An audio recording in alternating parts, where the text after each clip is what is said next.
Ever since I've switched to Schaeffer's oil, I've never had a reason to even try anything else. And that's one thing that I'm proud about, is the fact that I can't tell you how good something else is, because I know how good Schaeffer's oil is. My engine builders, Tony and Glenn Clements, have said about the oil we run. They've told us that out of all the motors that they get and rebuild every year, ours looks the best, and a lot of that has to do with the oil that we run. One of the things that I love about Schaeffer's oil is the fact that all of their reps are out in the field and at the racetracks with us, seeing what all the racers need, seeing what ideas we have or anything that we can improve on. And you just can't beat the customer service of having a rep for, you know, one of the main components of our race team, whether it's at our engine oil, transmission fluid, rear end oil. Having somebody there that represents that brand and also gives us some support and also the knowledge that we need to be making the right calls and just helping us out with our entire racing program. It means a lot to our race team to have that. My name's Chris Ferguson, and I drive the number 22 dirt late model. I've been using Schaeffer's oil racing products since 2009. I absolutely have no doubt that we're using the best products that is possible for dirt late model racing.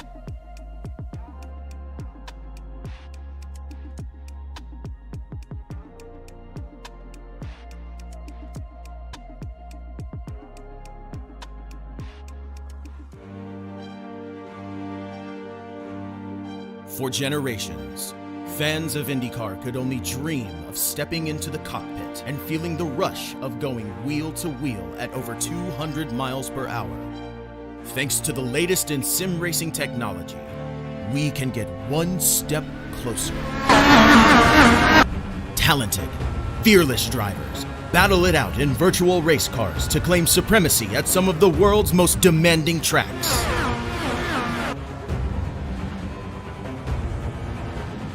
This is the RIL, Schaeffer's IndyCar Series, presented by RaceBurst.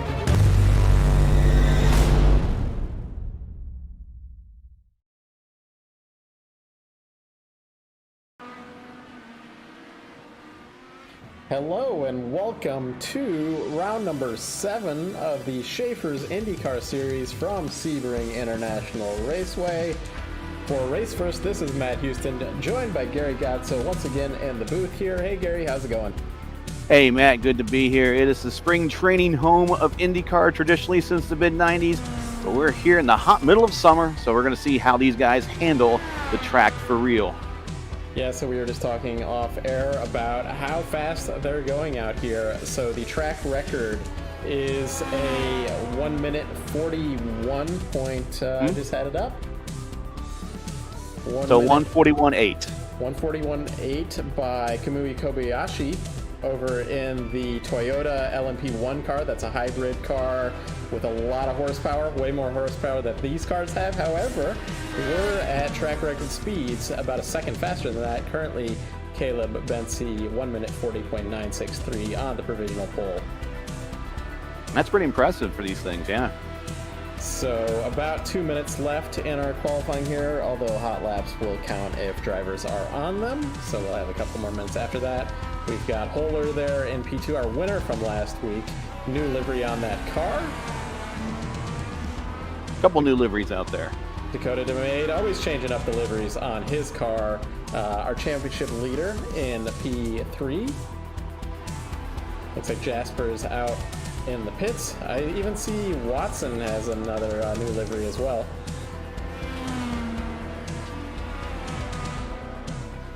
Just going through the field here.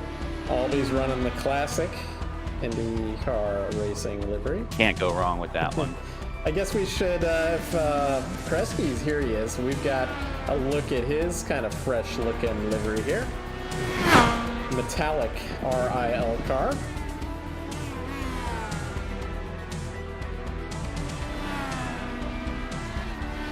Currently have quite a few drivers have not put a lap in. We've got, looks like we do have over 20 cars here tonight. And it looks like Odell, Donchek, Espo, DeCiro, and Julian have not laid down a time yet. That means they're going to start from the pits, or maybe that electric issues or computer issues or whatever it might be preventing them from making the field or making a time there. It could be a number of things, but I just saw hopefully they can line up. Was getting his outlap going, and he stuffed it into the barrier, so that's not going to work well. So we're running 150 laps here tonight. 150 miles here tonight. We'd be here for a long time if we were doing 50 laps. We're doing 40 laps, 150 miles. That is a long race for the road course for this season. This is going to be a race of survival here tonight. This track, as Gary alluded to in the beginning, is the spring training ground for IndyCar. It's a very rough surface. I don't think they've ever repaved this thing out here. No. And is this a World War II era air base? I believe Army Air Corps base used to be there, and they just kind of built up around it the airport / I guess you want to call it. This might be one of the first airport race courses that have been out. Of course, we know that from St. Pete and from Cleveland and Edmonton. I might be missing another one, but this is one of the first ones. And yeah, it's incredibly bumpy out there. And that's why kind of the LMP cars and those type of cars can run here because, well, they actually have shock absorbers and springs and stuff. Well, Indy cars are so stiffly sprung, you're going to watch these guys go up on two wheels when they go around turn 17. That's right. So we have passed the qualifying. Let's just go ahead and run through the grid here. I think we're done. We're letting any hot laps count, but I think we've got Caleb and Dakota and Holler are all in the grid. So I can go ahead and pull that up. Oops, there we go. So we've got Caleb Bensi on the pole once again here at a 1 minute 40.745. So that is track record speed, followed by our championship leader, Dakota DeMade in P2, Michael Holler P3, Christian Jasper, good run by him in P4, James Watson, actually second place in the championship, good run by him, Lucas Santos in P6. The man in our favorite livery, Chris Albee in P7. We got Steven Riddlers in P8, P9, Hans Schlogel, P10, Andrew Spates, P11 is Nicholas Isidro, and P12 is Alex Zimkowski. That will lead us to P13 as our admin there, Christopher Kresge, fancy looking car here. Lewis Woodall had a great run last week, 2 weeks ago, at Indianapolis in P14. Scott Wheeler, P15, Caleb Morrissey, P16, and through the rest of the field, we have some EOLs, I believe, from the last race, but we've also have some cars just opting for a strategy call of survival by not qualifying and just going to start at the end of the grid. Jacob Odell, Peter Dunchak, Expo, Donchek, and DeCiro back in 20th and 21st. Yep. So it looks like we're gridding. This is why we ran through this is because this is a short pace lap. So if Julian is actually running, he's actually chatting as well in the chat, and he says he has to run this track for about 5 months, and that was for fun. So. He's one of our non-qualifiers, so good to have him. I think that's his first race of the season here. And good choice. I don't think anyone's starting from the pits. I don't see anyone listing as already in the pits, so we might be seeing a complete rolling start here. Yeah. I think I'd start from the pits. It's a sound strategy. It works. We've been there. It's proven. Yeah. I mean, when you're going to see these guys going through turn one, and we're going to have some spinola, as they call it in the Formula One world, and they're going to wish that they did run. They did start from the pits. So.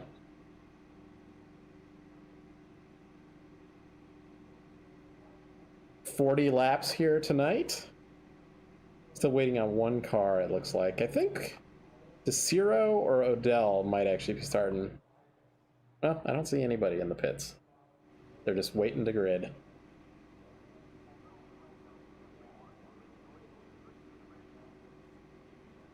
Well, I was looking forward to this race. It's a little bit different track, although you'll be running. They'll be running this over in the Turbo Series tomorrow night. However, it's they're the going to be club running course. the actual one. So IndyCar wouldn't actually run the full course that we're running here tonight for their spring training. They run the club course for that spring training, which they'll be running over in the Turbo Series tomorrow night. Yeah, and from the early testing, everyone says that they've had a lot of fun using the club course. So looks like Caleb wants to get an early move on here. But they said through testing that the club course is a lot of fun. So I'm looking forward to a fun race with the drivers that you expect to see. Drivers that are going to have fun to have a good race. So that's far everyone. It's been well received. That course will be the first time they've ever run it, first time we've ever seen it. So that'll be interesting. Yeah, I'm looking forward to watching that. I might get out there and do a few laps before I have to broadcast another series. But we've got Caleb Bensi bringing us down. He's already going. Green flag. And we got trouble in the back already. Yeah, we've got cars. Kohler staying right behind Bensi. So far, so good across that big bump. You can see that transitional bump from the runway onto the kind of normal part of the course that we were calling earlier, Gary. Well, getting onto this portion of the course is like threading the needle. You have all this wide open space, but you have to funnel down to this 1.5 lane road. Yes, and then we come up to this hairpin. It's called the hairpin. So one of our casino hairpin, I believe. Yeah. Some tire lockups through there. Everybody's pretty good through there. Our drivers having issues at that start was Simkowski, Morrissey, and Donchak. They're in the pits. It appears that those were guys that were starting in the rear anyways. Yeah, it appears that Odell did start from the pits. He came out plenty behind. As Kohler, our winner from last week, putting pressure on Caleb Bensi.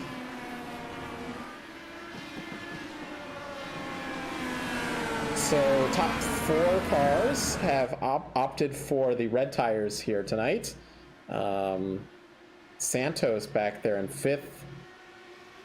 Albie in 6th, I think. Yeah, so the top 5 are on the softer compound. Lucas Santos, he's playing the long game now. Him and Chris Albie. Yeah, so these red tires will... Actually, I heard from the drivers that these red tires could go off about lap 5.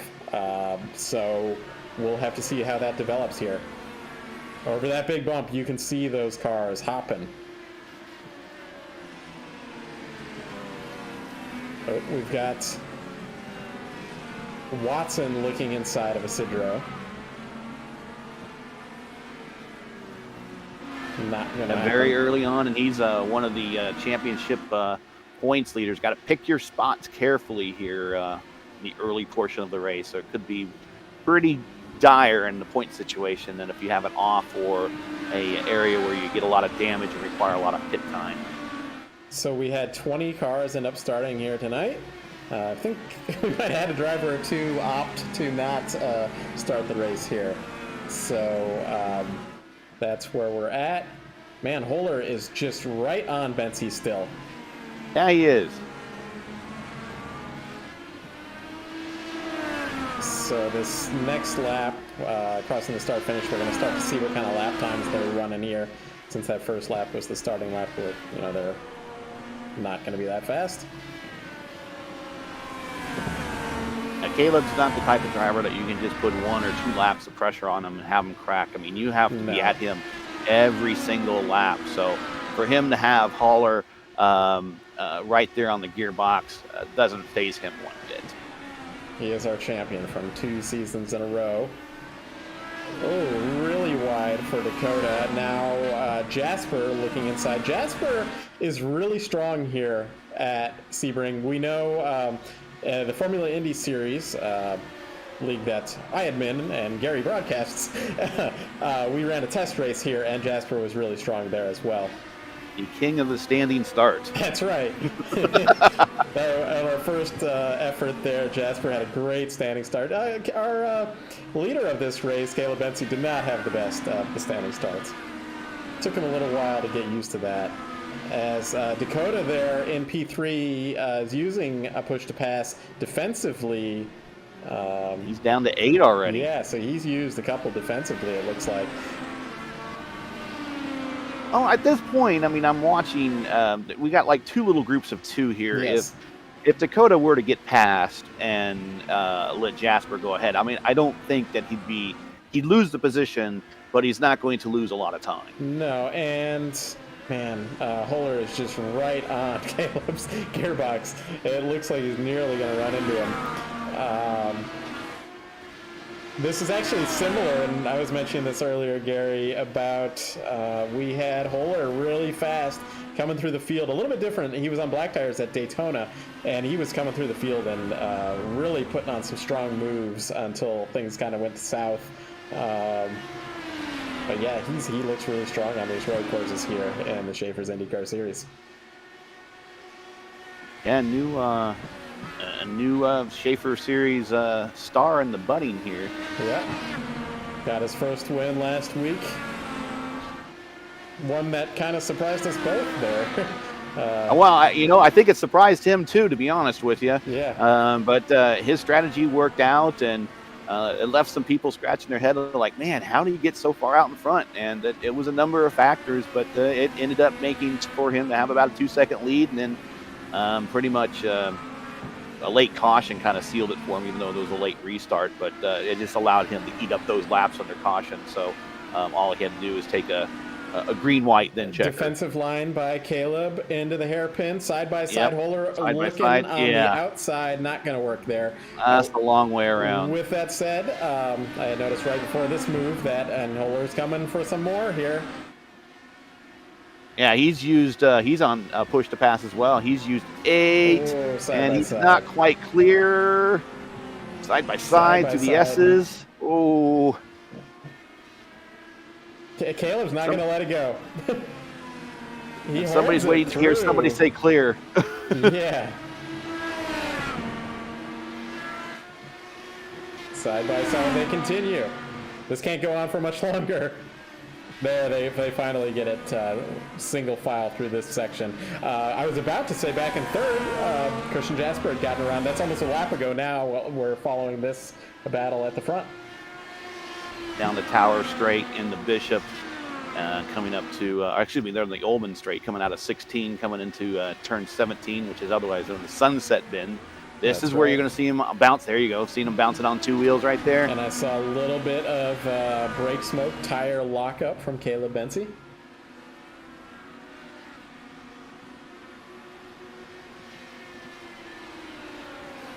So see how wide it gets, and then all of a sudden it just narrows down. Yeah, Caleb's really flirting with that curb in the grass over there on that corner. I've actually watched that every lap so far this race.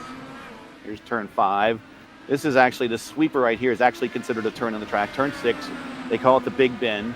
Now coming into 7 here, they call it the hairpin. It's a casino hairpin because there's actually a casino right there on the outside of the track.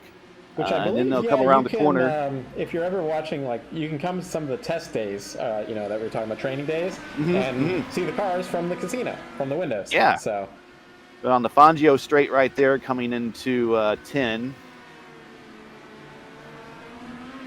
And this 11 here, this is another sweeper. This is Collier.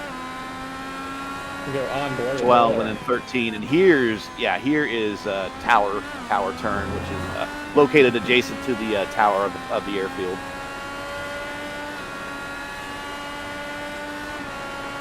Do you know if this is an active airport or is this? I think it's a small plane. Like a little Cessnas and things like that? Yeah, like kind of like a metro type airport. Okay. Something like that, yeah. Well, you fly in and then you go to the casino. There you go. So right there, Benzie and Aller have built up a 2.5-second lead over Jasper.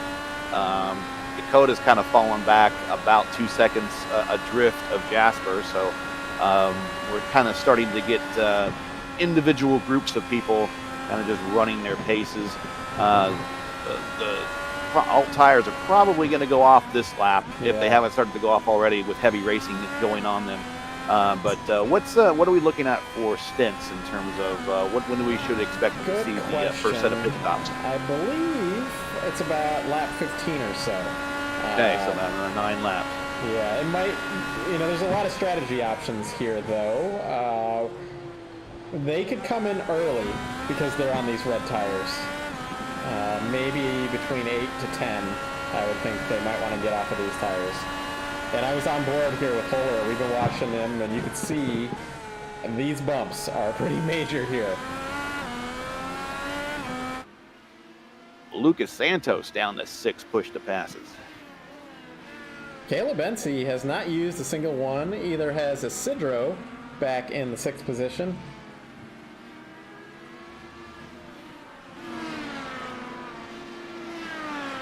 So fastest lap of the race so far is by Holler. Yeah. 1:42.7. Yes, and that was last lap. So the tires are not off yet, at least. As the track builds up rubber from the tires, these tires can last a little bit longer than the drivers might have thought early in the session.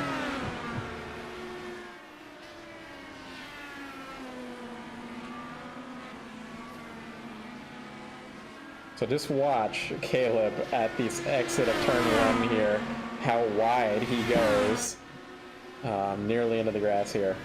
It's about to be right here.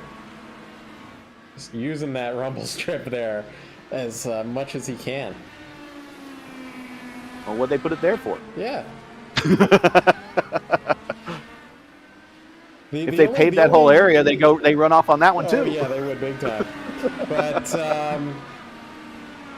yeah, the only reason I point that out is, it's just a place that, you take a little bit too much and that you're suddenly spinning out or you're in that Armco barrier. A lot of the runoff areas here have a lot of loose soil adjacent to them, so tipping your wheel off is not a good thing here in those particular areas. Yeah, some of these curbs too are not friendly either.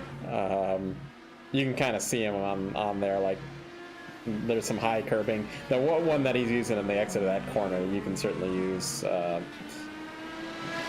of it. I think it's mostly the inside curbing on corners isn't very friendly.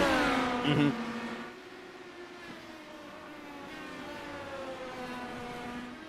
Holler is not giving it up. He wants to have win number 2 tonight, it appears. Jasper there in P3. That does appear to be a new livery from Jasper as well, though. And not his new livery from the FIS. Formula Indy So Holler definitely was. Ooh, there's a big bounce for Caleb coming around that corner. Holler was taking a look. I think second of it. And he's going to tuck back in. While they're doing this, Jasper is kind of slowly creeping in.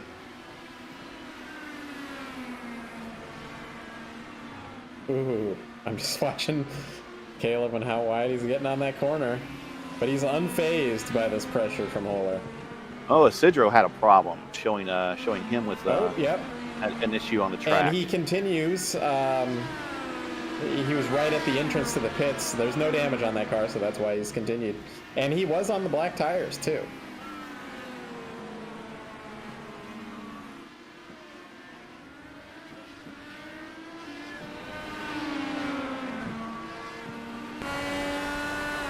So it's a pretty good day weather-wise. 77 degrees ambient, 99-degree track temperature. So they shouldn't be slipping and sliding too much, other than when the tires just finally give up. Yeah, these iRacing tires, I mean, pretty much in real life as well, all tires kind of like cold temperatures. Obviously, you have to get the tires up to a temperature as Holler looks. No passing point there. That was just to let Caleb know that, hey, I'm here. Try to get him to lose some concentration, something like that, but Caleb's not going to fall for that. I think Spates might have had a moment there in 10. Taking a look on the outside coming into Sunset. So Dakota was telling me, or telling everybody, that if you go too wide over there, Caleb was pretty wide on the exit there, but you could actually get a slowdown over there. I don't know why you would go over there and go over there anyway, but apparently you can get a slowdown from that. Polar is right all over Caleb on the exit of turn 1. Looked like he thought better of it. I think if he wanted to, he could probably have forced it. Right. I gotta say, man, we've seen Caleb now for in other leagues as well, but this one for now his 3rd season. Mm-hmm. And very rarely do we see someone on the back door here, knocking on the attenuator, pestering him for this long. I mean, maybe it lasts a couple of laps in the beginning of the race, and then he starts to distance himself. I mean, we're a quarter of the way in, and he's given no quarter whatsoever. So, talking fastest laps, though, that Jasper's last lap was faster than these, but those top 2 cars have whoa, yeah. You saw what I saw.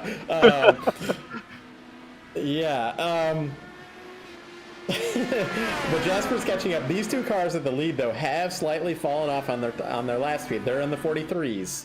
Jasper's moved into the 42s. He's fastest lap of his race has been that last lap, and he's only a second and a half behind. Wheeler might have had an incident between turns 1 and 2 there. Unfortunately, for everybody else out here, we can't cover anything with these guys battling. So the battle is here, folks. There isn't really any other place to look. And Jasper's got the best seat in the house because he's got clean air for the most part, and all he has to do is really focus on just hitting his marks and turning his lap and running his pace, and he's just going to run these guys down. And a little slide job there. Holler's commit in turn 1 seems to be full commit. He's just trying to pressure Caleb into a mistake or something like that. But at some point in time, when these tires fall off a little bit, it's going to get more difficult to, maintain. I think Lucas Santos had an off right there between turn 1 and 2 as well. Santos kind of running a livery that is, what were we were talking about it earlier today, the Eagle chassis. Oh. The All-American Racers, yeah. There you go. So it's kind of inspired. Whoa! So it looks like Caleb's put a little distance on Holler. Holler, I think maybe he had a little bit of a wheel spin coming out of a corner and about lost the back end, but regained it. But now Vinci has about a 0.7 of a second lead now on him. But he's reeling back in. He's reeling him back in real quick. Well, maybe he just laid back.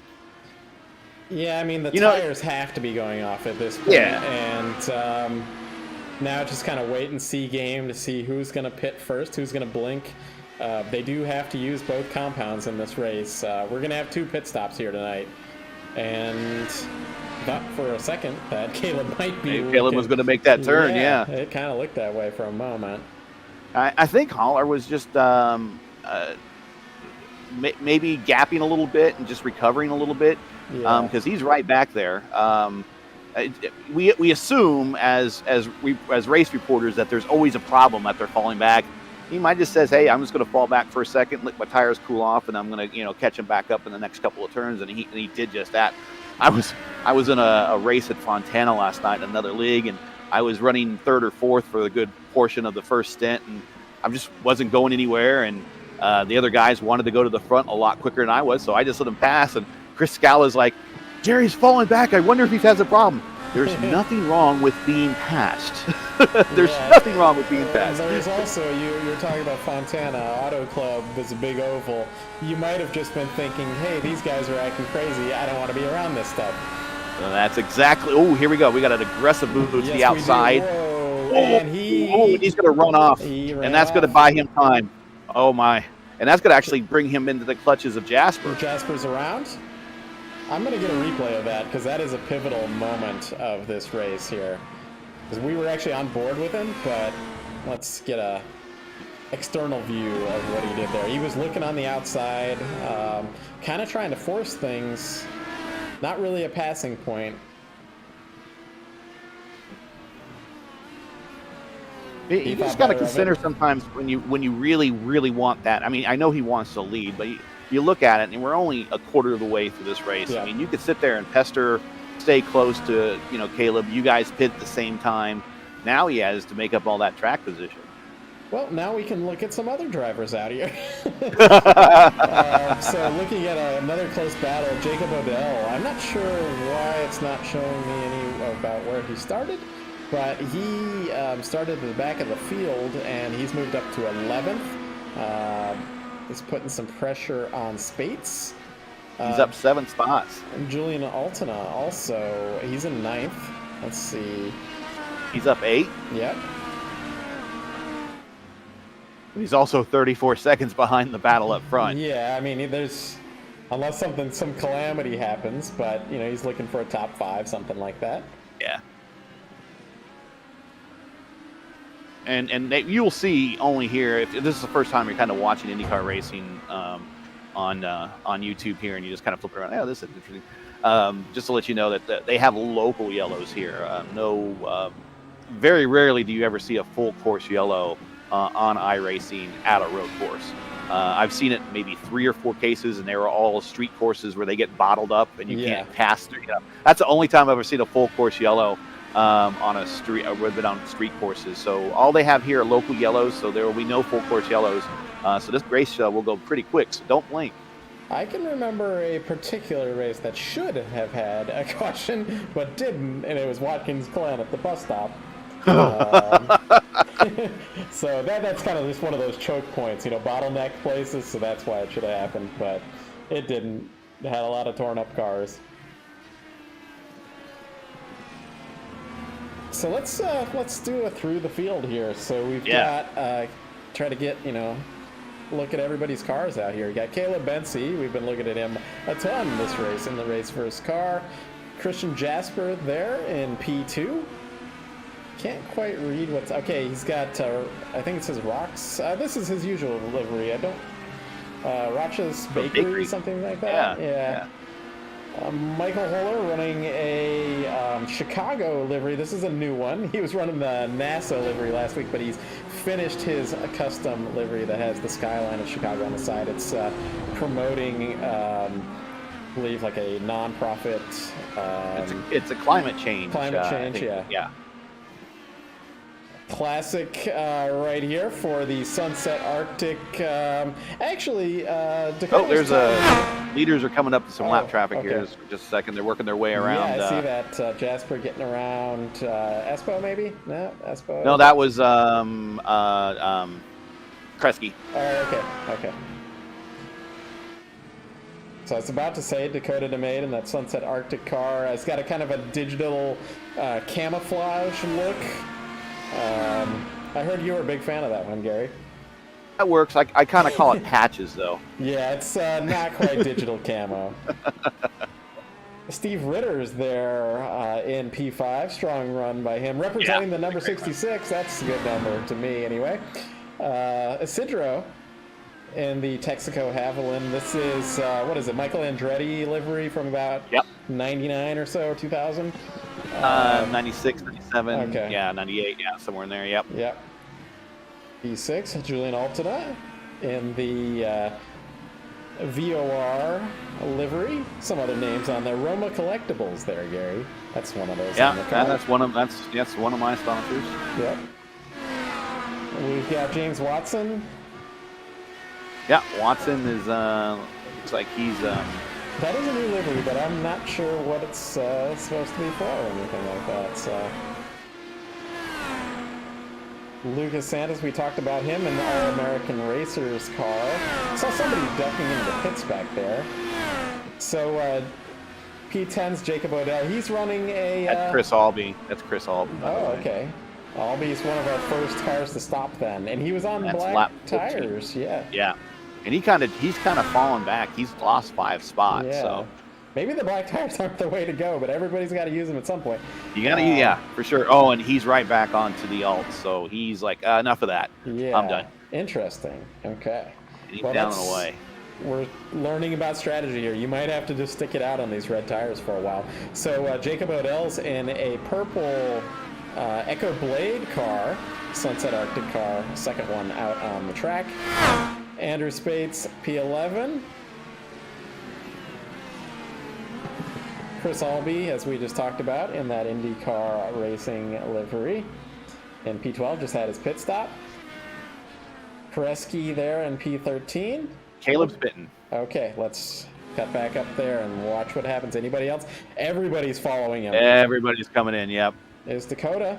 Here's the strategy call that if you're Dakota, he's not going to do it. He's coming in too. He's coming in too. Everybody thinks lead a lap. A lead a lap Yeah. is worth 1 point. You go out there and do it, but not everybody thinks that way. Let's see if Ritters does. I think he's going to come in. He's coming in. as So well. Yeah. who's going to... Sidro is coming around. I'll see if he's going to take that extra lap. Everybody's coming in. Lap Yeah, 15 is it? Yep, we got a parade right now. Yes, we do. Julian, Lucas Santos, Jacob Odell, Spates, everybody's coming in. So Bensi back out. He is on red tires. Jasper, however, has switched on over to the black tires. So we've got some strategy plan out. Bensi using some push to pass on his outlap here. Yeah, he's trying to gap himself away from those two that are behind him. Holler just on the pit in, hitting that, breaking up at the last moment, made up a ton of space on Jasper. Yeah. And he was right on his attenuator going into pit road, so he made up a ton of space, a ton of time just by hitting pit road really hard. Yeah, I also think the red tire is the way to go. As we had Jasper having off. Yeah, had a big moment there, and Holler's going to get around him. That saves us, robs us of a battle there, because I think there's about to be one developing there. Well, let's see how Holler runs him down. I think he can do it. Now let's see what he's on the. He's on the reds as well. He's on the alt, so he should. He's got a clean track in front of him. Yeah, Dakota has also taken the black tire, so opting to just kind of see how these tires last, I think, and get if they have to get them off. They're going to have to run them for 10 laps at least, I think is what the call is here. We just saw 15 laps. What did I tell you at the start when you asked that question? I said 15 laps. So to get to 15 laps to go, which we know everybody can make that lap number now, that means Dakota here needs to run these black tires for 10 laps. But as we saw with Jasper, they might be tricky on that outlap. So it looks like everybody has opted for the black tires here, except for our leaders, first and second now. Mm-hmm. They have gone for the reds, so they've opted to end the race on the black tires.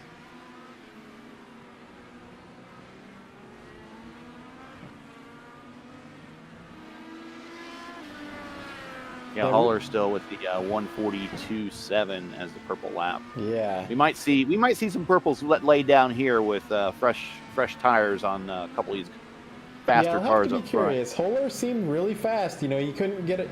You have to be a certain speed to get around somebody at any track. Faster than them.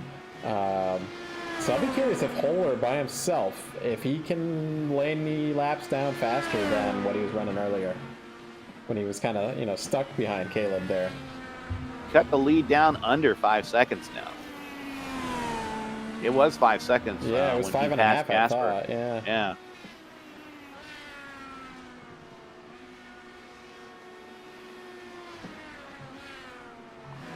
So Albee should be interesting to watch as well, because he was on the black tires early, now on the red tires. He's on red to the ends most likely here. And he's putting pressure on Odell in P9. He was the first to stop. Yep.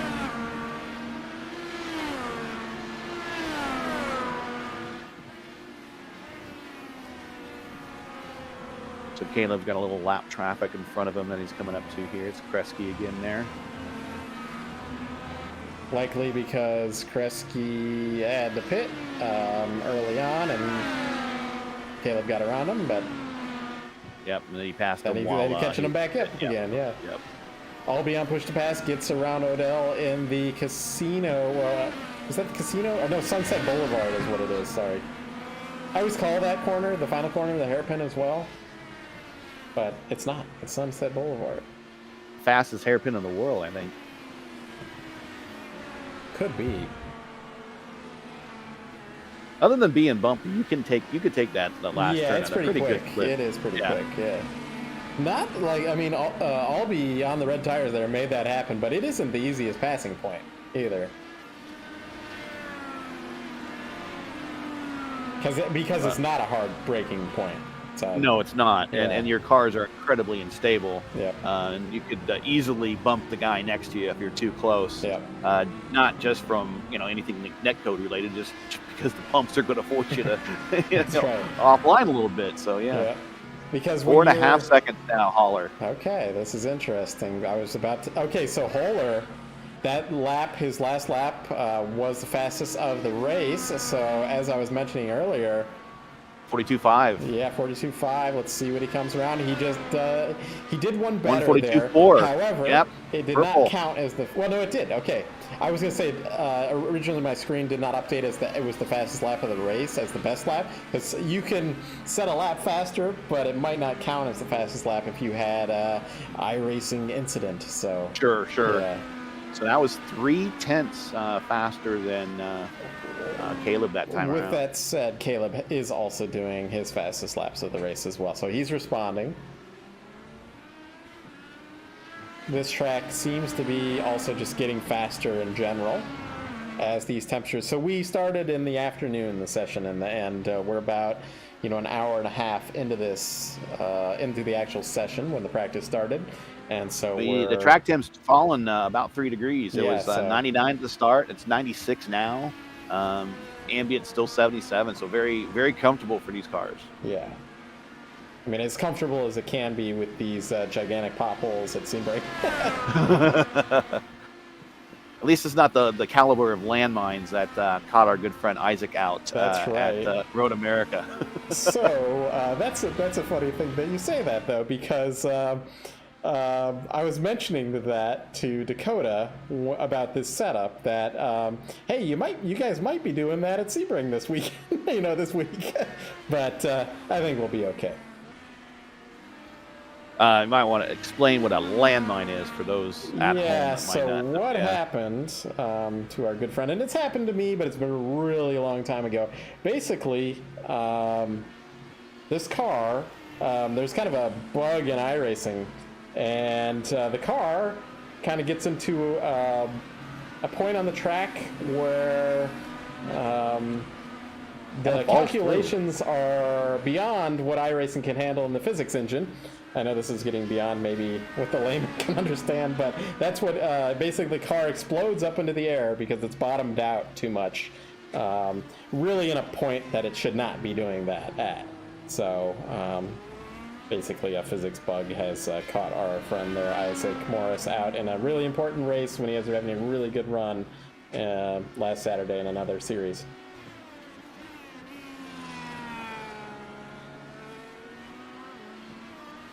Well, he is now pulled away. It's now over 5 seconds again, so I don't know if he used his tires up, maybe just took a corner wrong.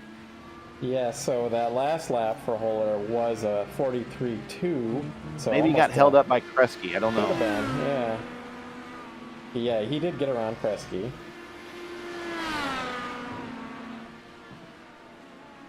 I don't know if I explained that well for our viewers there, Gary, but...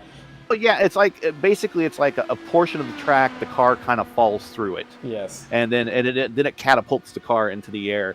So what happened? His nose dipped down into the landmine, or the pothole, I called it, and it just cartwheeled his car down the front stretch at Road America. And it was a real shame. I was spotting for him, and we were doing strategy, and we were. The caliber driver in that particular league is insane, and we were in track for a top 10, and maybe a little bit more if there was some misfortune that some other drivers had, and it just we hit that, and there was just this long period of silence where neither one of us really knew what to say. Yeah, it has been. So I'm a longtime member of iRacing, and I have not seen one of those. So I came back to iRacing a little bit like April of last year, so a year and 3 months ago. I have not seen one of those since I came back.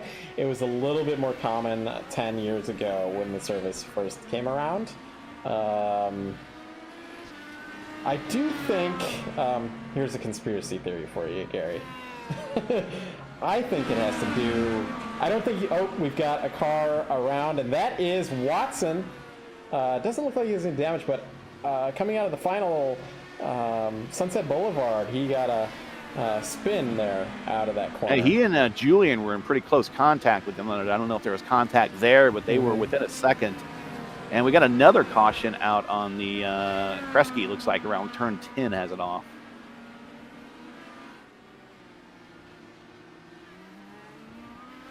Where is Kresge? There we go. So conspiracy theory. Yeah, so conspiracy theory. I don't think you see that. So all I really run, Gary, and you run is fixed setup stuff. So I think it's an open setup thing. I think because of the ride heights that they're running in open, you want to get that car really low to the ground for the downforce to be optimal, to get that rake angle. It's like this angle of the bottom of the car to the track. It produces a certain amount of downforce, and you want that maximum amount. All these drivers are using like professional grade, it's called Motec software, to calculate that all out, and they want that car as low to the ground as possible. So they're like optimum setups, and I think that's what did it there, and that's why you see that over an open setup iRacing, whereas everybody over here is running a fixed setup that is, although it's jumping up and off the ground, it has plenty of space between the ground and the asphalt of the track, concrete of the track, whatever the surface is. We got a couple cars on pit road. Looks like Simkowski's there for an extended stop, and Kresge's there. He just pulled in. Looks like maybe scheduled service. Okay, Simkowski's down in the way. I don't know. He was on pit road for a long time. Maybe it was a penalty. They got caught. And then Kresge's away. It looks like normal service. So those guys are done till at least right before the finish. Still got one more stop to go, I think. I think what we're going to see in this at the end here is how Caleb and Holler do on these black tires. Because we see Jasper and Dakota, our other front runners, they're literally like 2 seconds off of their fastest laps with these black tires. Holler, we've got it back to under 4.5 seconds now.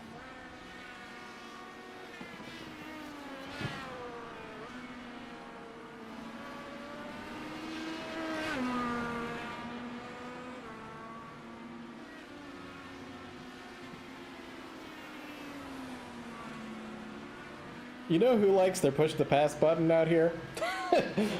Andrew Spates is down to one push on his push the pass button with got one shot left in the chamber. Yeah, and he's got Odell, Albee, and Watson right on his rear. And Odell hasn't used a single one. Yeah. Someone might want to tell Odell that he has a push the pass button. And he's done. And as Odell uses his first, and Odell's using it defensively because Albee's coming. He's not on push to pass though. So actually, that's Odell has gotten around. I think Albee's had some issues here that we might have missed because he had passed Odell earlier on. Sidro with an off right around turn 2. Oh yep. Oh, he keeps it going though.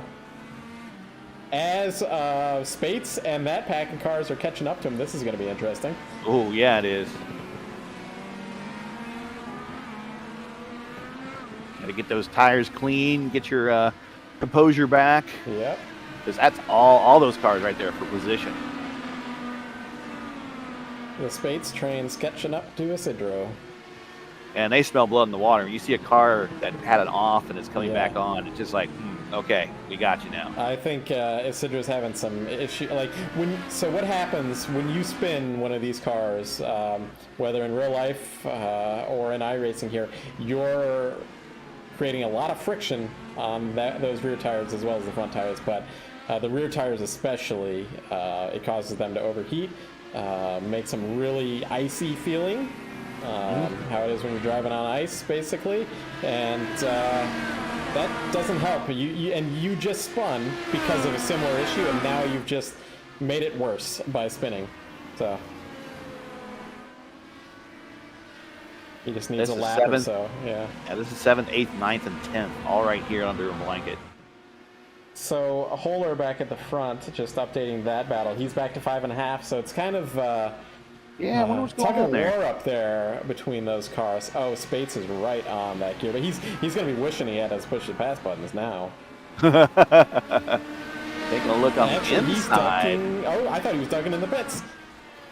I think he opted for a line that's going to put Odell into the 8th spot, side by side through turn 1. Oh, Isidro, got 2 wheels off into the dirt there. Apparently that grips enough. Wide entry into the turn there. So I've driven in the grass on that exit of that corner before, and I've successfully done it. What you don't want to do is push the gas right inside. Here, Oh, he thinks better of it. Oh! Spates was like a little close on that one. Had to take a defensive move, and it's going to cost him a couple positions. Yeah, Watson's going to get around him. That moves Watson into the top 10. Yep.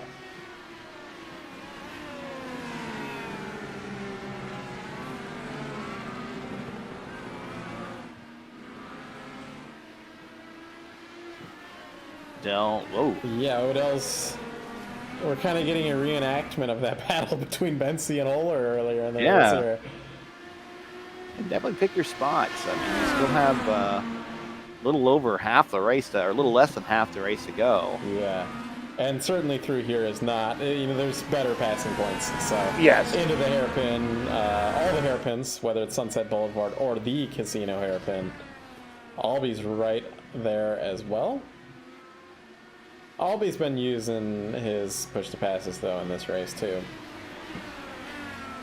What Alby wants to do is, this is his time to make these positions too, because these are when these other drivers are on the black tires.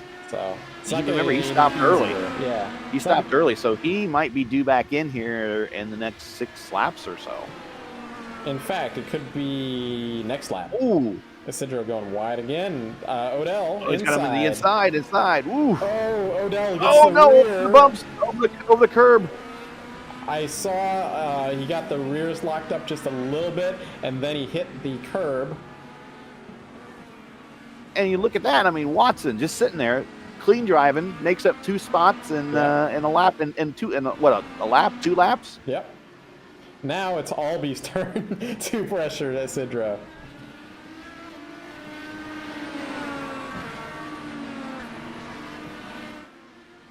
I was going to mention Odell had some gentlemanly driving there when he re-entered the track. He didn't pull it out in front of anybody else. So that's good. That's real nice. Yeah. Alby's right there. Alby's a longtime veteran of this series. So is Isidro. So these guys have raced together a number of seasons. So they should be able to anticipate what the other's going to do here. At least have a better idea. Watson slowly sneaking into the picture while these two are battling out. Watson, great run off the corner there for Alby. He's got the inside shot there. Alby. I said Watson, but I meant Alby.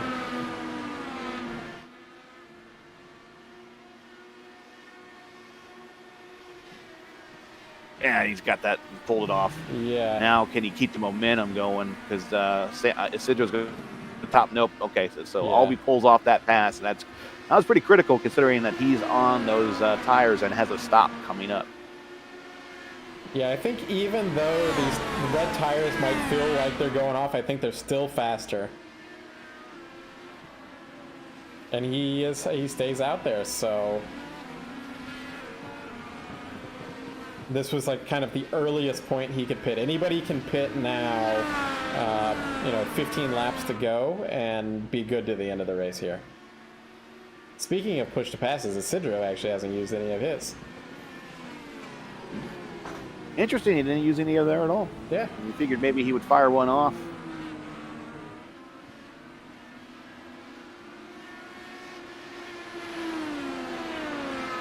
Well, you could always have some hardware issue that's preventing your button from Sure, working. sure, yeah. Oops, I forgot to map that button. Yeah, especially when you're switching cars. Like, you know, a lot of these guys run another series with different cars. Like, you don't have a push-to-pass button in the NASCAR. Right. So, in fact, I'm trying to think other cars that would have it in the service. I know that LMP2 car they have one? some power management. I'm not 100% sure how that all works, though. In I terms think of the Formula One cars have something. The too. McLaren has something. The Williams does not have the KERS because that was a scan of the 2009 car. That was like the year before they did. Might have been 2010, but the year before they did the KERS. That's Julian's kinetic. worked his way up to P6, 11 spots. Still nobody just opting to pit.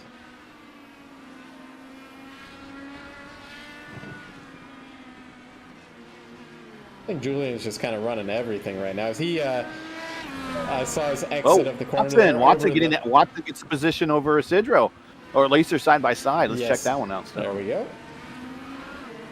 Yeah, he got it. He pulled it off. What I was about to say was Julian was riding the curbs there down the center of the car on the exit of the corner. That's not what you want to do. But he kept it going.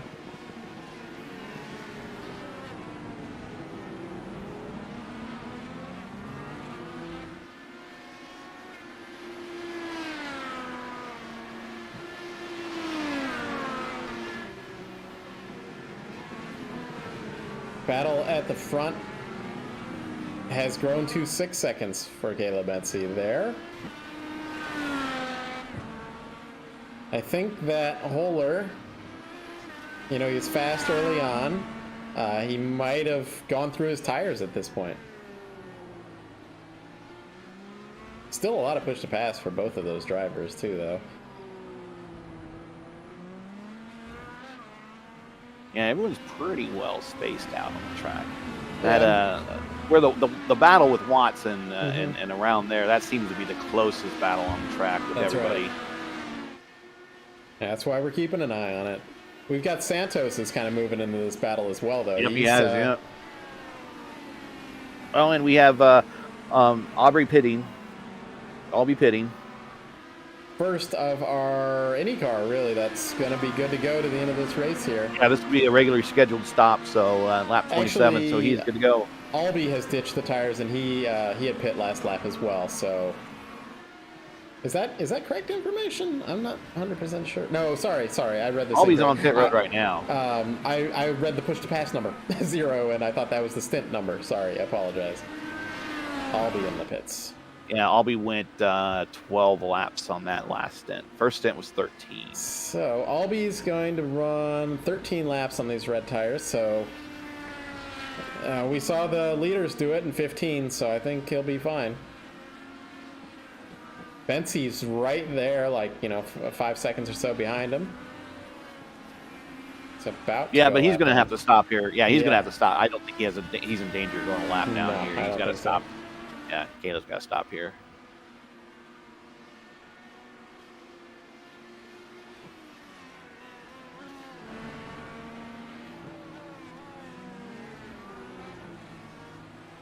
Looking at Holler, about 6.5 seconds back from Bensie.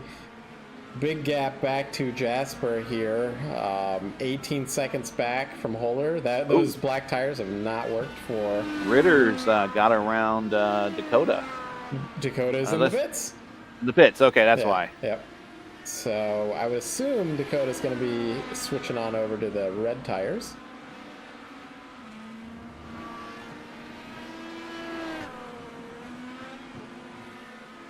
Yeah, he's on the softs. Here he goes. Yep. I'll say that Ritter's on these black tires is putting in some really good laps. Like 43-second laps, so he's showing that these work. Yeah, he was 143 flat last time by. Or, he was 143 flat, yeah. Julian's also putting in some 43s, so these black tires might be a good option. In fact, yeah, Jasper's in the 43s as well.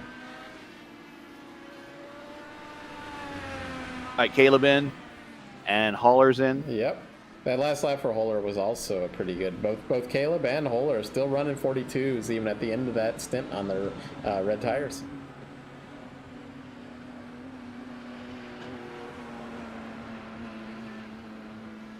Spots here, don't want to run through and have to realign your car. Yeah. Been there, Both done that. do it. Yeah. Jasper is in the pits as well. Caleb is done with his service. It's going to come out to a clear track. Got to be careful on that pit exit. It is it's a little treacherous on cold tires. Oh, especially these. I mean, they've been on the nice sticky alts all race long, and now they're on these slightly harder primes. So we're going to have Jasper. He's going to be on reds to the end here. He's got a lot of ground to make up, but we'll see what Caleb and Holler do on these black tires. This is a learning experience for both of them here to the end of the race. 10 or 11 Watson, laps. Isidro, Santos, Spates, they're all in for their final stops. Julian made his final stop. He is out of the pits. Yeah, when you said out, I was thinking, yeah. I think Julian is our biggest mover of the race. Yes, he is up 11. Next person is Odell, who's up 6. And he was up further at one point, so. Yes. And he'll be on red tires to the end here. So I think it just about everybody is on red tires to the end except for our leaders. The leaders. Yeah. But they were trying to build a gap here, and then they can kind of, well, Holler wants to get around Bensi, but they can kind of at least, cruise a little bit. Not that much pressure. And Bensi's built that up to over 7 seconds now, 7.5 seconds. And he's got 9 push to passes left. He'd use one every lap to the end just about here.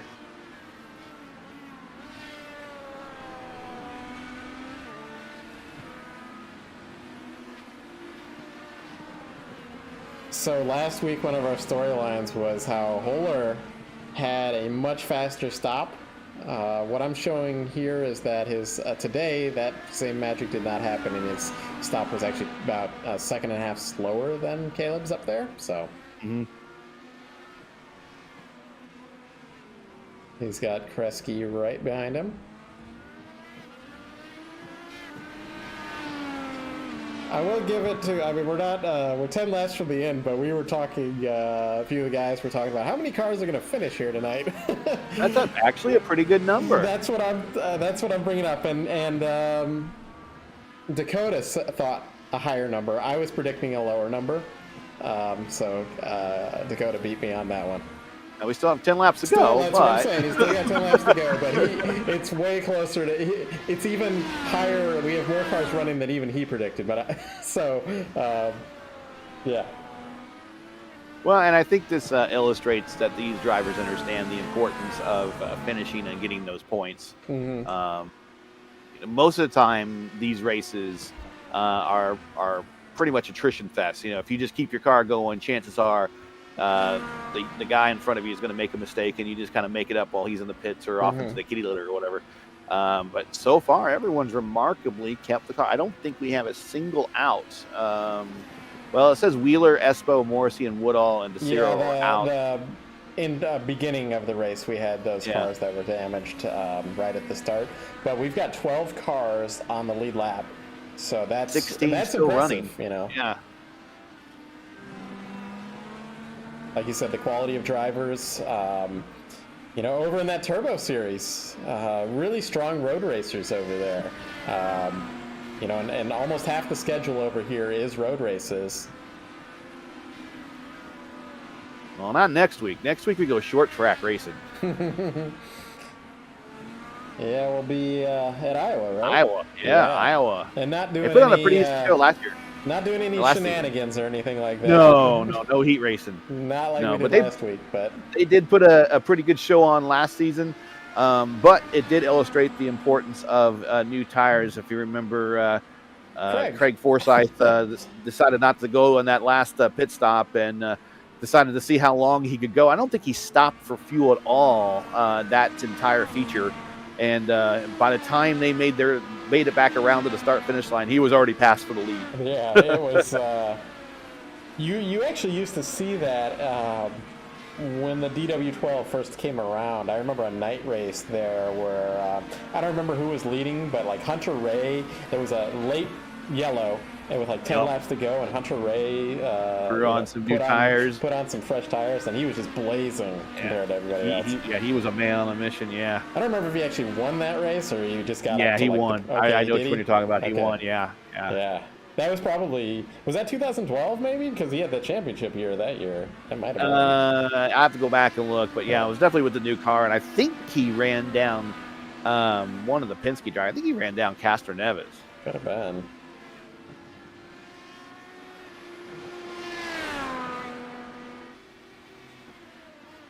Looking for tight battles. We don't really have close battle at the moment here. We got the closest thing on the track is Watson and Isidro at battle for the 8th position, but even that's a second and a half. 2 seconds now. So it looks like just looking at the standings after 6 rounds, Dakota not having a great race, but he's definitely a top 5.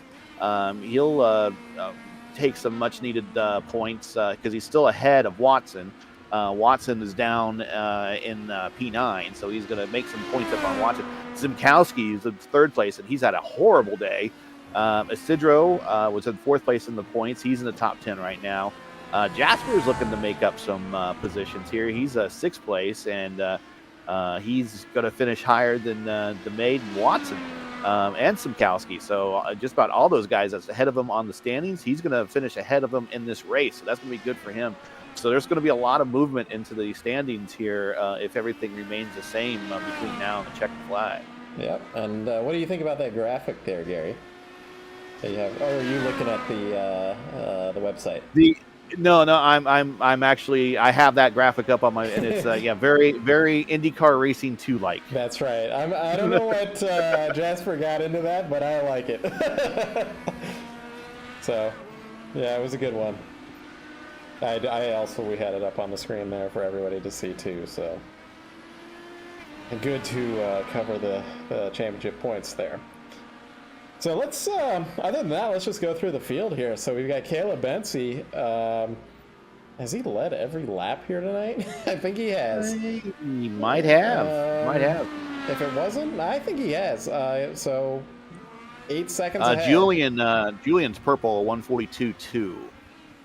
That's a good. That just happened too. Yes, that just happened.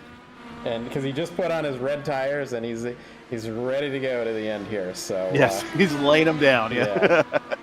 And you know, Julian's a talented driver. He didn't get that much practice, but you know, he's been spending this whole race getting used to this track, and you know, he's ready to go now.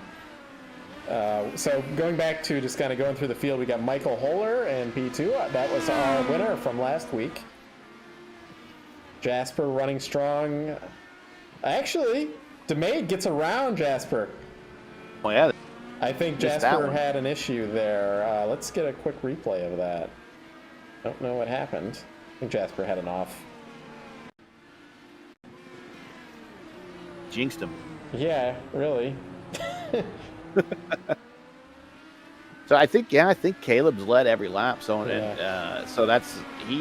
I'm getting going to be 3/4 of the way to the grand slam. Oh, Dakota hits one of the curbs, bounces off into the air, and Jasper moves around him and gets the position back. I don't know what happened to Jasper because he really just almost let Dakota by. When I was looking at the replay,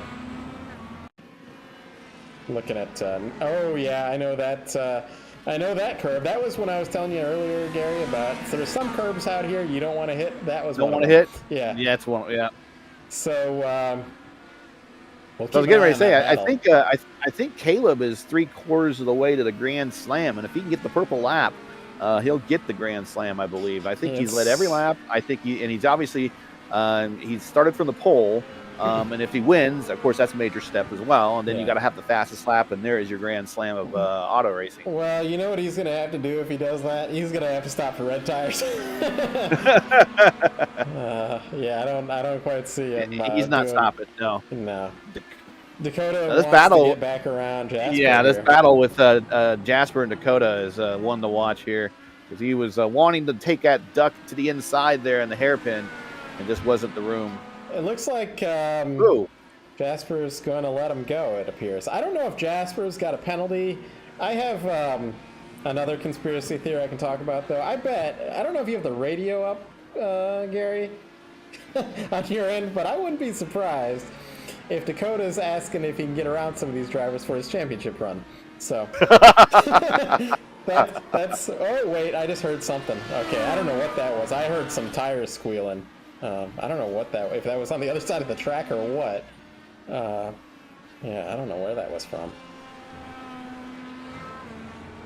Well, let's continue going through the field. We were been talking about Dakota and Jasper. Steven Ritter's strong run here. Looking to get a top 5. He's got 6 laps to go, though. Julian Altena, our biggest mover of the race, in P6, up 11 spots. Let's see, how far is he back? Yeah, to get to Ritter's is a big ask. Julian's using his push to pass, too. Oh, Jasper's in the pit, so... I think Jasper had an issue, and he knew he couldn't get to the end of this one with it. I don't see anything on the car, though. Yeah, So I don't see anything either. Maybe in the under tray or something. Yeah. You know, he appreciated when we missed his wall contact at Indianapolis, and we missed it again there. So good for Jasper. Alby's coming up. He's in P7. That's going to put Julian in the top 5. And Dakota. Yeah, actually, Albie with Jasper in the pits, he might get that. Jasper's out right in front of him. Okay. Like, That's gonna be 3 interesting seconds. if you can run him down, yeah. Yeah. We've got Isidro in P8. I mentioned Albee there in P7 too. Watson's back in P9, currently second in points. Lucas Santos in P10. Lucas there dropped down a couple spots, but he's come back. He's trying to finish this one in the top 10. Spates in P11. Odell in a P12. Albie's cutting into him big time. Oh, really? He's got it under 3 seconds now. It's that whole smelling blood Now in the right water. Yeah, right at 3 seconds. That battle for the lead, that isn't much of a battle now, is up to 9.5 seconds, almost 10. Yeah.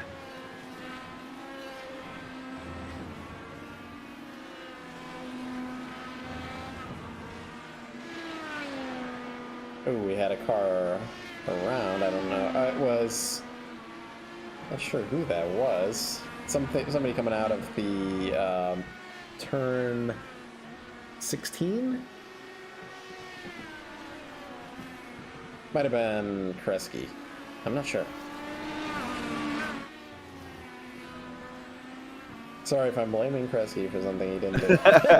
And as I said, Albie was getting into that lead. Now all of a sudden, it's no longer there. So Jasper has put his foot in it and put 3.5 seconds there on that lead. Well, that's a tough break for Jasper there, because he was heading for a podium here, and I think that might have been his, it would have been his first RIL podium, at least for the IndyCar series here, as far as I remember. So, but we commentator cursed him. Dun, dun, dun. Yep. But yeah, you were talking about Jasper and Albi's battle there. So Jasper's on these fresh red tires, and it takes a lap to get him up to temperature. So he might have been catching them then. Yeah. But, they're going to be a maximum grip at this point, and he's going to be a low fuel as well. If anybody can get a fastest lap here to knock Julian off, this could be Jasper here. Low fuel, fresh tires.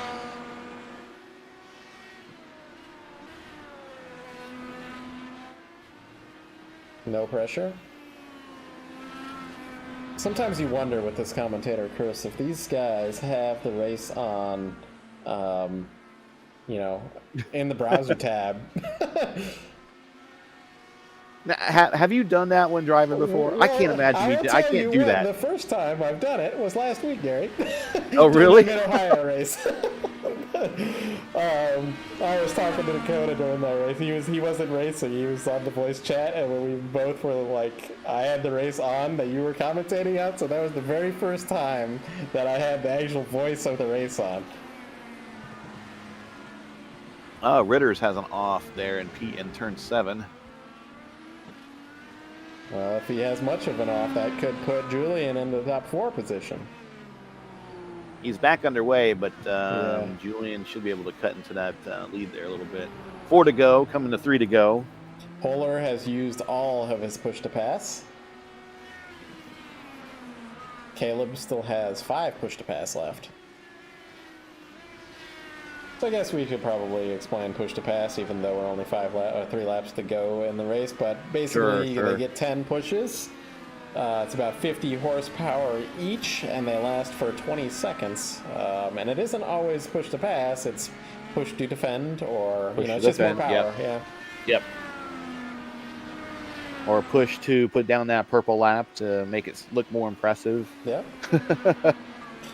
Here's a historical question. I have no idea what the answer is. It's something we can talk about it though. Who is what series is the first one to ever do a push to pass? I know the first time I ever saw it.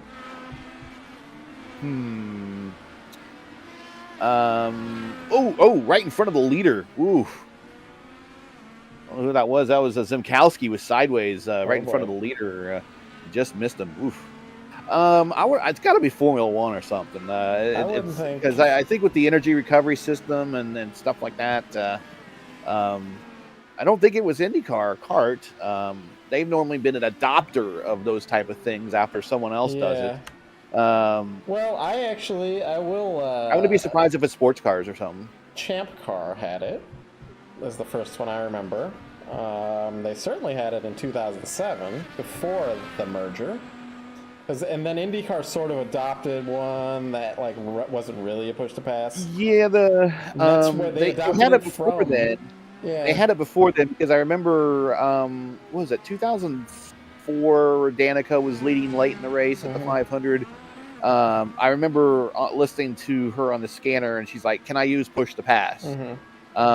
So, yeah, they were using push to pass in at least the Indy Racing League at the time. That early, but I can't remember exactly when they started it though. But I do remember her saying, "Can I use push to pass?" So it was a feature then. So it might predate the 2000s. A fuel mix kind of thing. Whereas the variant that Champ Car had was a horsepower boost, basically. Well, we say horsepower boost, but it is and Austin Knight has just said, and this is actually good information, and this, you mentioned sports cars, but this is touring cars, DTM, so German touring cars. He says that they had it first. That sounds like a highly likely scenario to me. Isidro, purple 142 flat. That is the fastest lap of the race. Wow. Yes.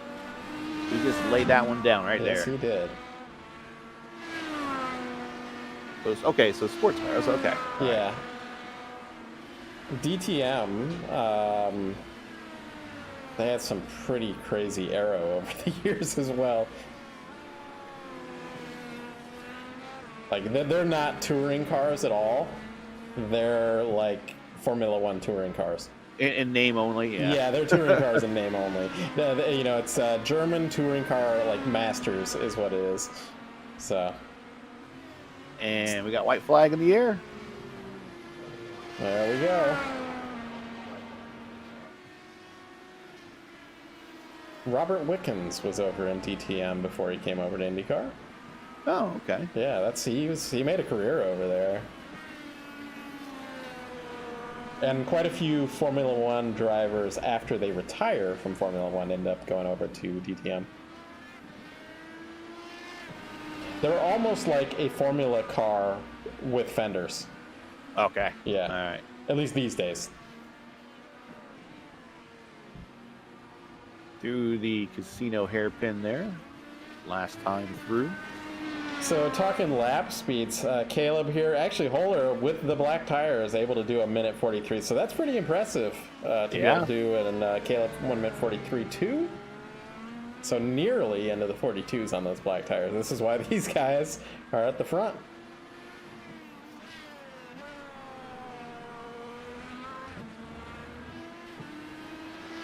Julian gained 12 spots. Ritters, I mean, in his own right, gained 4. That's pretty impressive in this field, considering all the number of opportunities you have to make it off. It's harder to be the leader of the how many positions you've gained when you started 8th. Yeah.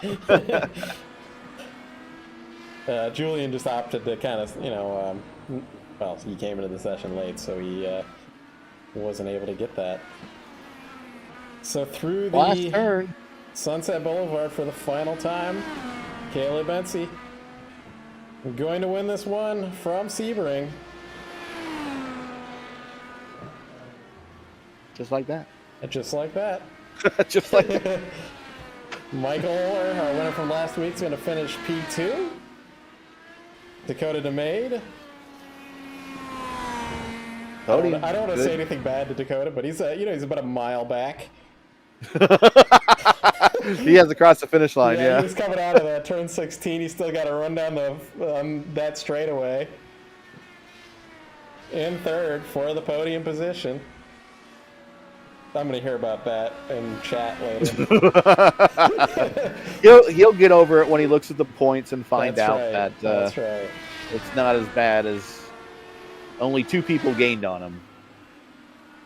And Ritters actually was right there, not too far back, 3 seconds back.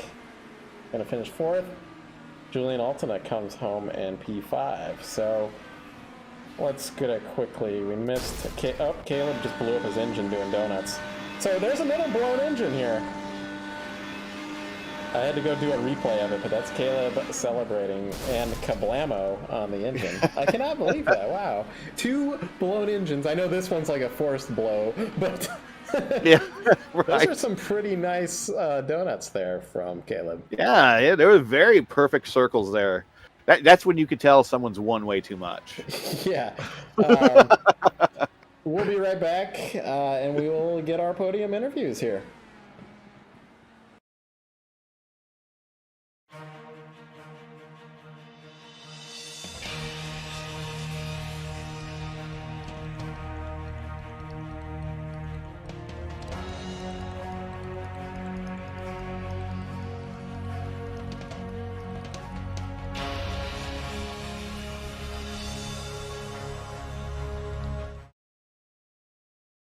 All right, we are back. Let's see if we can get anybody to talk to.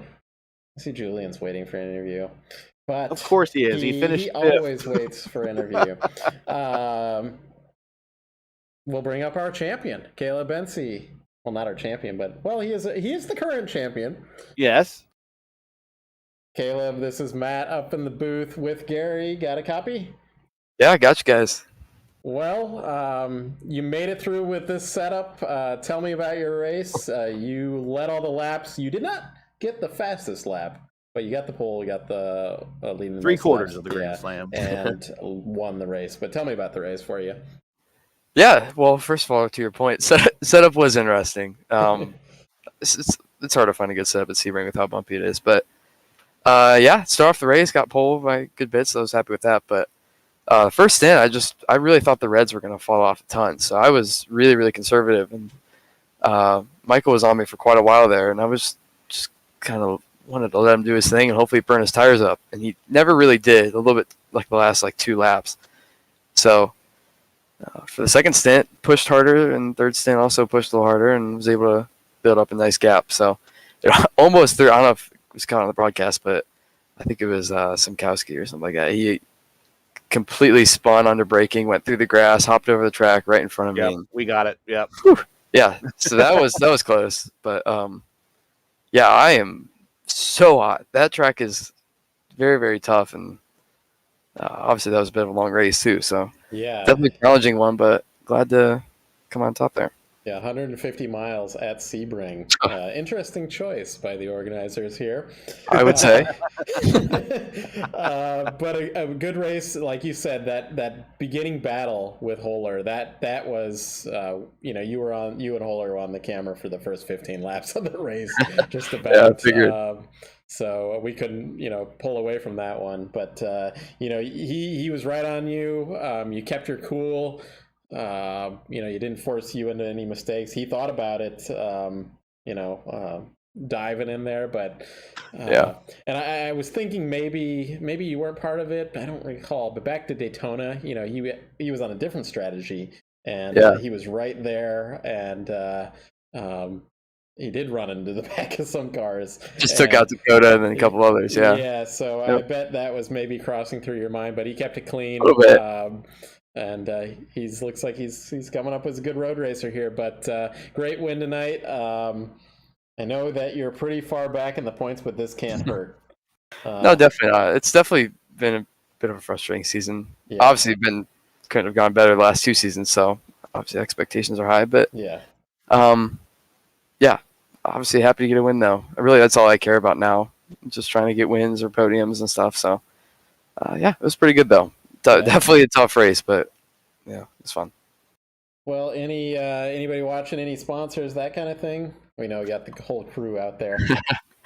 Yeah, I think I got parents, grandparents, girlfriend maybe. So yeah, obviously thanks to all you guys and for always watching, and thanks to you guys as well for always putting on a good broadcast, and Fawn and Fanny, fawnandfanny.com, all the custom body care products. And yeah, that was definitely a tough race, but really, really glad to get a win. Definitely a long season so far. So pretty big one there. Yeah, it is a long season. I mean, we're over halfway now. We got 5 races to go, I think. So next week is Iowa. Any thoughts going there? Last season we did a heat race there. Like last week we did the heat race. But this will be a normal race at Iowa.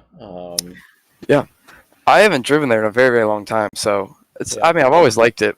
It's definitely a challenging track. It's really hard to get dialed in with roll bars and weight jackers and stuff like that. So it can be very fun when you get it right, and it can be not fun when you don't. So yeah, looking forward to that though. It's always one of the better short ovals. So very excited. Well, sounds good. We'll see you next week there, Caleb. Yeah, appreciate it, guys. Thank you. Yep. All right. Good night, man. Yeah. All right, we'll bring up Holler here, winner from last week. Hey, Michael, this is Matt and Gary up in the booth. Got a copy? Copy. Well, you won last week. You finished P2. This week it was Not a bad 2 weeks. Yeah. Yeah, and you were strong in that first stint. It was a great battle. As I was telling Caleb, we watched you and him for 15 laps. It was a great battle. Really difficult to pass here. You guys were really even. But tell me about your race from your perspective. Yeah, I didn't expect to be up here again. Actually, I don't know where the pace came from, but it came from somewhere good. The beginning of the race was really fun. I was managing it in P2. I actually wasn't really pushing too hard, and then I started noticing the pressure coming from behind. I think it was Julian behind, and wanted to put more pressure on Caleb to see if he can go a little faster. And started to do that in some places, and then had a run, tried to capitalize on it. But I watched the replay. I thought I was pinched a little bit during the race, but it was about as close as it could be with him giving me room. So all's fair there. Good race. After I fell back from him, I knew I would have a really hard time catching him. Tried for a few laps, and then just came in and tried to manage second, and hope that maybe fortune would smile on me. I know there was someone who passed me and then had the spin there, but yeah, really happy to be in second. Felt pretty comfortable with it too. Didn't really feel too bad in the car. Well, for a long period of this race, you had the fastest lap. It was, I think, Julian knocked you off right. No, it was Isidro who knocked you off. Isidro got the, yeah. Yeah. Right really? What was the fastest? 142 flat. Yep. I didn't hear that. 142 flat. Oh man, he had me by a tenth and a half. Yeah. I saved 3 or 4 push to passes. I can't remember. Tried to get that fastest lap right there at the end on the blacks, actually, on the primes. And I got close. I got close. Tried to make it count, but just a little shy, I guess. Hey, tell us about your new livery this week. You got that win last week. Good, you got on the podium this week with this new livery. Tell us about it. Yeah, well, thanks for asking. So I'm been volunteering with Citizens Climate Lobby. They do some really great work with trying to help manage climate change and get change to happen so that we can enjoy it faster. And they do some great work. Really proud to be involved there and put a livery together to honor that. It's also for Chicago, which is where I live. So we got the Chicago flag design and skyline on the side. Really happy with how it turned out. And I also like to give a thank you to Valerie, my fiance, for putting up with having Wednesday nights being race night. And hopefully this is something I'll be able to point to and say, well, at least I'm doing well at it. What'd you say your name was? Valerie. Valerie. We appreciate you knowing what Indy means. That's yeah, right. we went to Road America together for the IndyCar race. Had a great time there. It's a really nice place. See, Matt, she knows what Indy means. That's right. Yeah. Yeah. There you go. Yeah, those are the keepers. Those are the keepers. The ones that don't know what Indy means, you could throw that away and go find another one. Yeah. Right. A lot of people think it's music, right? No. Right. Cars. Right. Yeah, no, exactly. Yeah. Exactly. Well, a great run here. Next week we're going to Iowa. So you weren't here last season, I don't think, but we ran heat races at Iowa. This season we're running a normal race at Iowa. We ran the heat races at Dover, and you obviously you won that one. But any thoughts going to Iowa? No thoughts. I have not run a single lap there.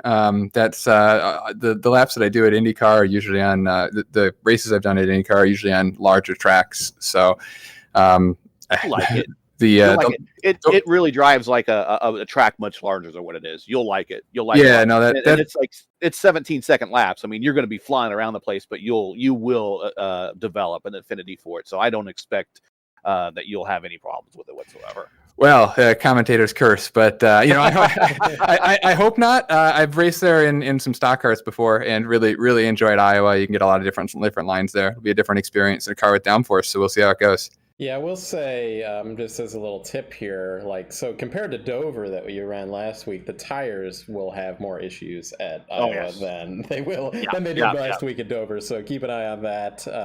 But we'll see you back then. Great run here tonight, and we'll see you next week. Yeah, thanks. Hope so. Yep. Talk to you later. Talk to you. Yeah, congrats. Only 160 laps at Iowa. I mean, that's going to go by pretty quickly. If you try to settle yourself in and try to go for the marathon at that particular speedway with that particular lap count, you're probably going to find yourself falling back rather quickly. So that's going to be one of those everybody wants to go to the front because 160 laps, 17 seconds a lap, that's going to go by pretty quick. It will. Hold on a second. You got Dakota? Yep, I'm bringing up Dakota. Hey, Dakota, this is Matt and Gary up in the booth. Got a copy? Hello, how you guys doing? Well, he sounds happy. Yeah, congratulations on this podium.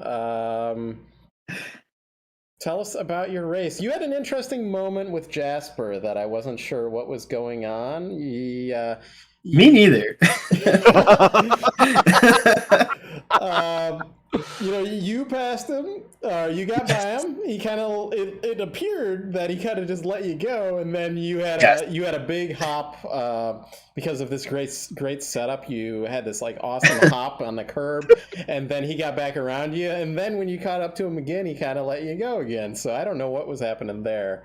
Yeah, I came into the impression that he was just fuel saving and ended up missing his field number at some point, and that is what happened. So that's unfortunate to him because he had a podium locked down, and Yeah, they were him and Holler were just super aggressive right out of the gate and just fast. And I just wanted a nice, smooth, steady race, So Yeah, that's what you did. That might have been one of the first times we had a commentator's curse that also messed up the fuel number.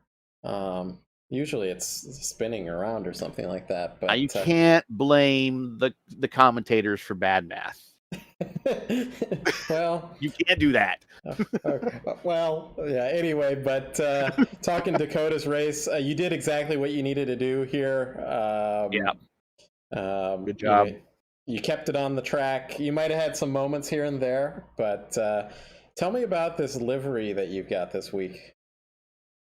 I have a special. I don't know if it's a special. It's just I call it the orange digital orange camo. Let's go with that. A nice, digital camo of orange, white, blue, a little bit of a darker blue there. Those are the colors of Sunset Arctic Games, the company that I run. So shout out to Sunset Arctic Games. You can follow them on Twitter at Sunset Arctic. And I got a new product, Echo Blade, coming out soon. You can wishlist that now. That'll be a fun game for everyone to play. Yeah, that's. Oh, also on my livery it has Race First Broadcasting logo on it. Just want to say, congrats, guys, on your 100th broadcast. There you That's go. Great. I completely forgot about that and didn't mention it any time during the broadcast. So this is our marketing guy here, I guess, for Race First. He knows what race number we're actually on. All the credit to Matt for that one. Gary's done a few. I've done a few. Nobody else has done. Well, we had Dakota, but Dakota wasn't the prime guy. But we had Dakota in for a few broadcasts back last season in the Turbo Series. Yeah, those were oof. Not my thing, I think. You tried it out. Hey, another logo on your car. I'm looking at it now. Unfortunately, right when I asked you about your car, the camera cut away from it. But I see this Formula Indy Series logo on the car as well, FIS. So that looks pretty good on that. Yeah, Formula Indy Series is a great league run by some great people. It's a nice road course only IndyCar league that runs on Tuesday nights at 9 p.m. We got a big field. We got 51, 52 signups coming up for season 2. Starting off at Indy GP, and we got Gary, the great Gary, broadcasting this season. So it's going to be super exciting. I'm no race spot, but hey, thanks. No. You're way better than race spot.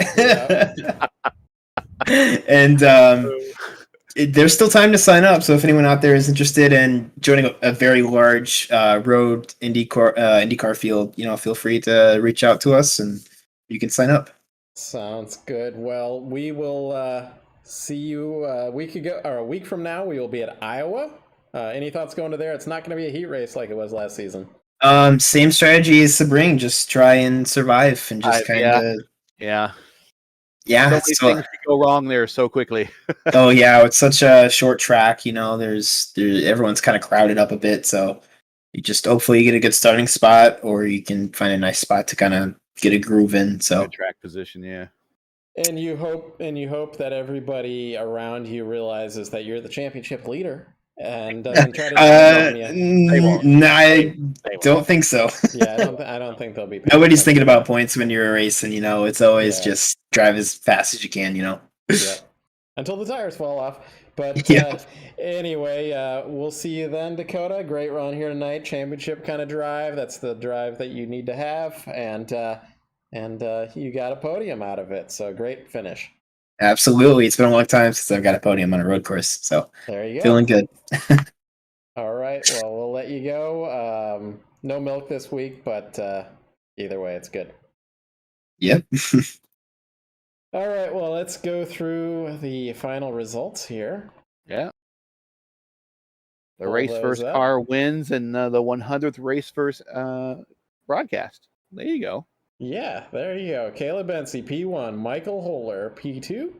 Dakota DeMade, our championship leader, is going to extend that lead over Watson there, who's, in ninth. But Steven Ritters, P4. Julian Altena, a great run by Julian. Yeah, good job on him. come into the series, not very many laps, and put it in the top 5. Christian Jasper, I feel for Christian. He's the kind of driver, everybody likes Christian, and you want to see him to get a podium. So hopefully his drywall doesn't have any holes in it. Chris Albion P7, Nicholas Isidro P8, James Watson P9, Andrew Spates P10, Lucas Santos P11, Jacob Odell. He was running really strong early on. I don't remember exactly what happened to him, but he was one of our big movers in the race. He dropped back to 12th. Hannes Schlegel there in P13, Pete Donchek P14, Christopher Kresge P15. And rounding out the field, Simkowski, Wheeler, Espo, Morrissey, Lewis Woodall. Didn't talk about him at all tonight. Joseph Tessiro. I don't think he started the race. No, I don't think he graded up. Yeah, but he's going to get, at least according to our results, a 21st. Yep. Well, we'll be back here, same time, same place at Iowa. But also a shout out to our great sponsor, Schaeffer's Oil. We'll have a commercial running that'll run us out. But any final thoughts there, Gary? Yeah, you kind of look at the final standings here, and you see that we're the lap where everyone made their fastest lap, and pretty much the entire field made their fastest lap inside of the final 10 laps of the race. So these guys definitely built up an affinity for the track. They got into their rhythm. They started liking it, and they were putting up big numbers there to the end. Imagine if this went a little bit longer. I wonder what the standings would have looked like. But I'm glad to see that everyone that kind of came into this event kind of intrepidly, like, oh, I don't know about this, actually did pretty good. Look at all things considered, as they kind of peaked all there toward the end, which they should do. Yep, and so many cars finishing on the lead lap, and just cars finishing this race way more than I expected. So great run by everybody. Good job on all of them. And, you were mentioning something about going any longer. That would have been a full race, like if they had gone much longer. They would do about 200 miles in an IndyCar race. The Formula One runs about 200 miles. And we did 150 here tonight, so that's plenty. And we know who won. So for us, that's plenty. Yeah, for sure. All right, well, everybody take care, and we'll see you next week. And word from our sponsors will take us out. Good night. There's two types of drivers out there. Drivers who know how to protect their investment, and drivers who don't. Car owners who know how to get more miles per gallon, and owners who don't. We're talking people who know their Schaeffer, and people who don't. Which one are you? From cars to trucks to diesel workhorses, whatever you drive, there's a Schaeffer synthetic oil for you. Do you know your Schaeffer? Ask for it at an automotive retailer near you.